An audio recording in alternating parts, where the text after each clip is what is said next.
एक बार राजा ने सेवक से कहा, मुझे परमात्मा दिखा दो। राजा का हुक्म था। सेवक बहुत परेशान था कि परमात्मा को कैसे राजा को दिखाए। इसी विचार को लेकर सेवक छुट्टी पर चला गया और उदास रहने लगा। एक दिन परिवार में चर्चा हुई। उदासी का कारण पूछा गया तो सेवक ने बता दिया कि राजा ईश्वर के दर्शन करना चाहते हैं। सेवक का बेटा बोला, कल सुबह मुझे आप साथ ले जाएं, मैं अपने आप राजा को दर्शन करा दूंगा।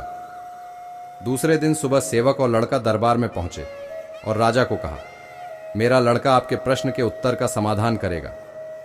राजा ने सोचा, यह लड़का क्या समाधान करेगा। लड़का बोला, इस वक्त मैं आपका गुरु हूं, मुझे उचित स्थान दिया जाए। राजा ने सोचा, बात तो ठीक कह रहा है, मैंने तो प्रश्न किया है, समाधान करने वाला गुरु समान होता है। राजा ने लड़के के लिए अपने साथ थोड़ा ऊंचा स्थान दिया। लड़का बोला, महाराज एक दूध का कटोरा मंगाओ। राजा ने दूध का कटोरा मंगाया। लड़का बोला, महाराज इस दूध में घी है। राजा बोला, हाँ है।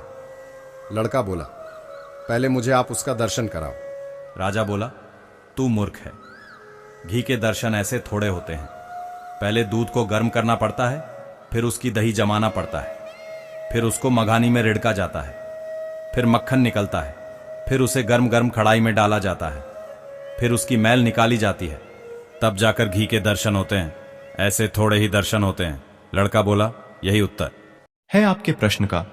पहले इंसान को तपना पड़ता है, फिर उसको जमना पड़ता है, फिर उसको साधना करनी पड़ती है, फिर उसको ज्ञान की अग्नि में तपना होता है, फिर उस ईश्वर के दर्शन होते हैं।